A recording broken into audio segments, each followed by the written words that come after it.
আসসালামু আলাইকুম, welcome to my channel. আজ আমি যে রেসিপিটা আপনাদের সঙ্গে শেয়ার করব সেটা হচ্ছে কুলফি আইসক্রিম। তাই গরমের সময় কুলফি আইসক্রিম যথেষ্টই ডিমান্ডেবল একটা রেসিপি। তা এই আইসক্রিমটা করার জন্য আমি বাড়িতে থাকা কয়েকটা সামান্য উপকরণ দিয়ে আইসক্রিমটা তৈরি করব। একদম রেস্টুরেন্ট স্টাইল তৈরি করব এবং মুখে দিলেই মিলিয়ে যাবে, এত সুন্দর টেস্ট হবে। তা পুরো রেসিপিটা দেখার জন্য বিশেষ আমার অনুরোধ রইল। যদি ভালো লাগে ভিডিওটা অবশ্যই কিন্তু লাইক করবেন, শেয়ার করবেন এবং প্লিজ কাইন্ডলি সাবস্ক্রাইব করে পাশে থাকবেন। তা আমি এখানে একটা বোল নিয়ে নিয়েছি এবং এতে আমি 500 ml মিল্কের প্যাকেট নিয়েছি এবং সেটা আমি বোলের মধ্যে দিয়ে দিলাম। দিয়ে আমি গ্যাসটাকে অন করে দিয়ে আর হাই ফ্লেমে গ্যাসটা কিন্তু আমি রেখেছি এবং মিল্কটা যতক্ষণ না ফুটছে, অর্থাৎ যতক্ষণ না মিল্কের মধ্যে বয়েল আসছে ততক্ষণ কিন্তু আমি হাই ফ্লেমেই দিয়ে রাখবো। তারপরে কিন্তু বয়েল এসে গেলেই আমি কিন্তু এটাকে একদম লো ফ্লেম করে দেবো এবং অনেকটা দুধটা কমিয়ে গিয়ে আমি কিন্তু ঘনত্বটা আরেকটু বাড়িয়ে নেবো, অর্থাৎ মিল্কটা আরও একটু গাঢ় করে নেবো। যতক্ষণ না মিল্কটা কিন্তু গাঢ় হচ্ছে ততক্ষণ কিন্তু আমি লো ফ্লেমেই রাখবো, কারণ গাঢ় মিল্কটা যতটা ঘনত্ব গাঢ় হবে তত কিন্তু কুলফিটা টেস্টফুল হবে এবং মুখে দিলেই মিলিয়ে যাবে। তা আমি এখানে দেখুন একটা স্প্যাচুলা দিয়ে আমি মিল্কটা একটু নেড়ে নিচ্ছি এবং কিন্তু হাই ফ্লেমেই কিন্তু আছে। আমি এইবারে ফ্লেমটাকে লো করে দেবো এবং স্প্যাচুলা দিয়ে একটু দুধটা ভালো করে নেড়ে নিলাম। এইবার লো ফ্লেম করে দিয়ে এর মধ্যে আমি দু একটা ইনগ্রিডিয়েন্টস দিয়ে দেবো। তা প্রথমে আমি এর মধ্যে দিয়ে দেবো একটু কেশর দিয়ে দিলাম। দেখুন এই কেশর কিন্তু কুলফি আইসক্রিমে এত সুন্দর একটা ফ্লেভার দেয়, খুব সুন্দর লাগে এবং খাওয়াটা মানে মুখে দিলেই মনে হবে যেন কেশরের একটা ফ্লেভার আসবে কেশরের, আর সেই সঙ্গে সঙ্গে মিলিয়ে যাবে। তা দেখুন আমি একটু দিয়ে দিলাম, একটু এলাচি পাউডার দিয়ে দিলাম আর একটু কেশর দিয়ে দিলাম। এইবার আমি একদম ফ্লেমকে লো করে দিয়েছি। এই লো ফ্লেমে কিন্তু এই মিল্কটা ফুটতে থাকবে। ততক্ষণ আমি একটা পাউডার বানিয়ে নেব কাজু, কিশমিশ আর কাঠবাদামের এই পাউডারটা আমি বানিয়ে নেব।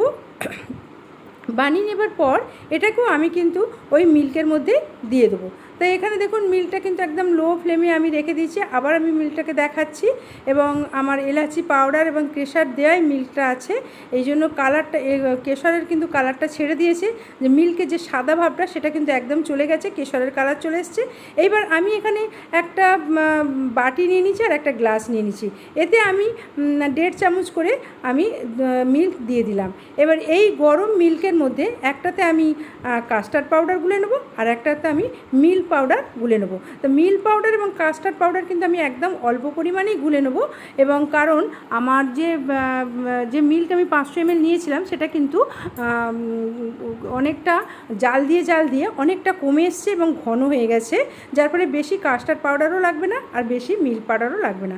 তা বাটিতে আমি দেখুন কাস্টার্ড পাউডার আমি গুলে নিলাম আর গ্লাসের মধ্যে আমি মিল্ক পাউডার 1.5 চামচের মতো গুলে নিলাম। এইভাবে কিন্তু এগুলোকে মিশিয়ে নিয়ে এইবার আমি মিল্কের মধ্যে ঢেলে দেবো। আমি এই বোলের মধ্যে যে মিল্কটা কম আঁচ করে রেখে দিয়েছি, একদম লো ফ্লেম করে রেখে দিয়েছি, তার মধ্যে আমি এই কাস্টার্ড পাউডারটাও দিয়ে দেবো আর মিল্ক পাউডারের যে মিশ্রণটা সেটাও আমি এর মধ্যে দিয়ে দেবো। দিয়ে এটাকে ভালো করে আমি কিন্তু নেড়ে নেবো।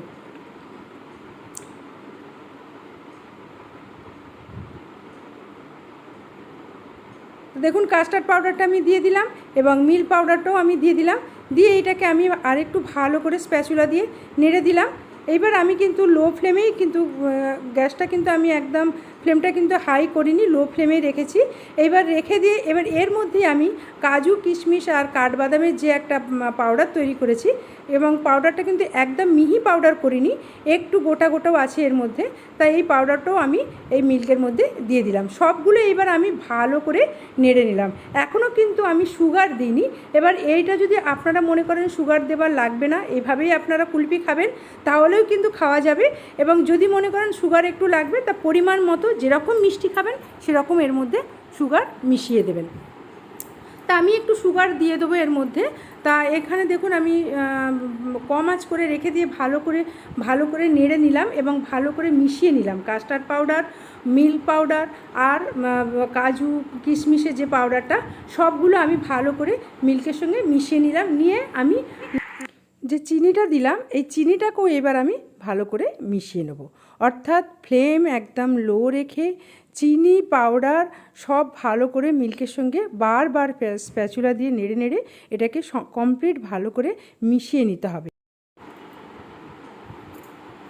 আমি আর একবার ভালো করে কিন্তু চিনিটাকে গুলে নিচ্ছি এর মধ্যে, মিল্কের মধ্যে ভালো করে, এবং সেই সঙ্গে সঙ্গে আমার চিনিটাও একদম গুলে যাবে। আর পাউডারগুলো, যে সমস্ত পাউডারগুলো দিয়েছিলাম সেগুলোও ভালো করে মিশে যাবে এবং দুধের ঘনত্বটাও অনেকটা কমে আসবে। তাই এইভাবে কিন্তু কন্টিনিউ এইভাবে স্প্যাচুলা দিয়ে নেড়ে নেড়ে সমস্ত কিছু ভালো করে নেড়ে সব কিছু ভালো করে মিশিয়ে নিতে হবে। যতক্ষণ না চিনিটা একদম দুধের সঙ্গে অর্থাৎ মিল্কের সঙ্গে ভালোভাবে গুলে যাচ্ছে ততক্ষণ কিন্তু স্প্যাচুলা দিয়ে একদম লো ফ্লেমে এইভাবে নাড়তে হবে। তো এইভাবে বাদামের পাউডার বলুন, কেশর বলুন, কেশরের তো দেখুন সম্পূর্ণ কিন্তু রঙটা একদম ছেড়ে দিয়েছে, তারপরে মিল্কের কালারটা সম্পূর্ণ চেঞ্জ হয়ে গেছে, কুলপির কালার এসে গেছে, এবং চিনিটাও এইভাবে কিন্তু নাড়তে নাড়তে কিন্তু সম্পূর্ণ গুলে যাবে, সেই সঙ্গে মিল্কের গাঢ়ত্বটাও কিন্তু অনেকটা ঘন হয়ে যাবে। তো এইভাবে কিন্তু কন্টিনিউ স্প্যাচুলা চালিয়ে স্প্যাচুলা দিয়ে নেড়ে নেড়ে চিনিটাকে একদম গুলে নিতে হবে, এবং ফ্লেম কিন্তু একদম লো ফ্লেমেই আছে। এই লো ফ্লেমে রেখেই কিন্তু এইভাবে স্প্যাচুলা মিল্কের মধ্যে চালিয়ে যেতে হবে। তাই এইভাবে ভালো করে নেড়ে নেড়ে যখন সব কিছু ভালো করে মিল্কের মধ্যে মিশে যাবে, তারপরে দেখবেন যে মিল্কের ঘনত্বটা কিন্তু অনেকটা গাঢ় হয়ে গেছে এবং মিল্কের কালারটাও কিন্তু সম্পূর্ণ একদম কুলফির কালার এসে গেছে।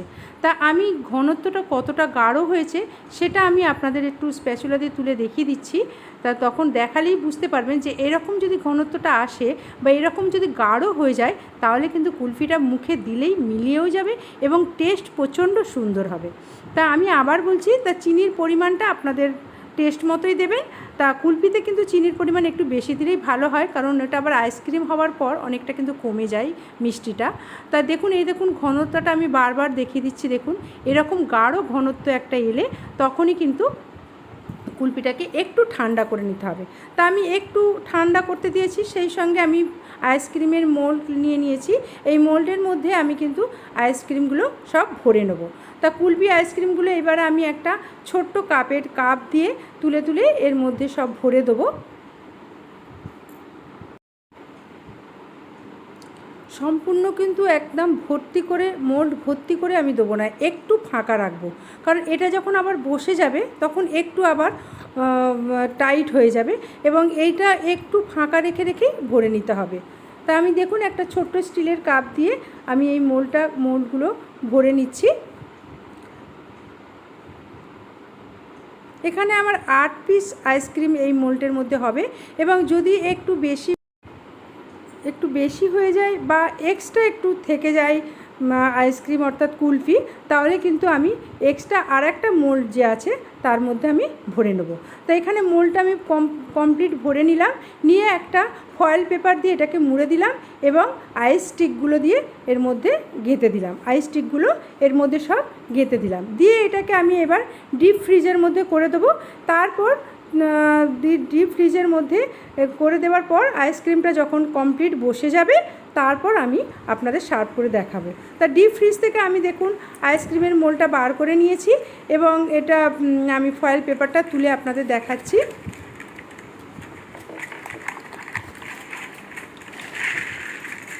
আইসক্রিমগুলো দেখুন কমপ্লিট আমার বসে গেছে।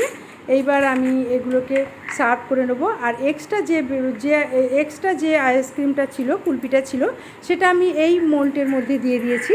তা এইবার আমি আইসক্রিমগুলো একটা প্লেটের মধ্যে সার্ভ করে আমি আপনাদের দেখাবো।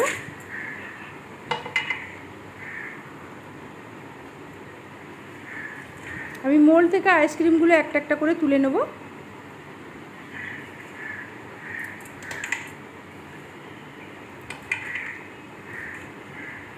তা রেসিপিটা যদি ভালো লাগে অবশ্যই ট্রাই করবেন, বানাবেন, খাবেন, এবং টেস্ট কীরকম হলো আজিমার রান্নাঘরের কমেন্ট সেকশানে অবশ্যই জানাবেন। এবং thank you for watching this video.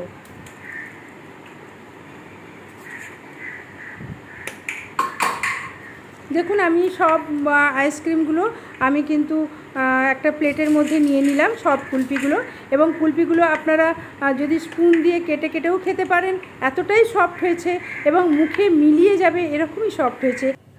একবার বানিয়ে দেখলেই বুঝতে পারবেন যে কুলফির কোয়ালিটিটা কত হাই কোয়ালিটির কুলফি হয়েছে। আর এক্সট্রা যে কুলফি ছিল সেটাকে আমি এই মোল্ডের মধ্যে আমি রেখেছিলাম, তাই এই মোল্ডের আইসক্রিম এরকম হয়েছে।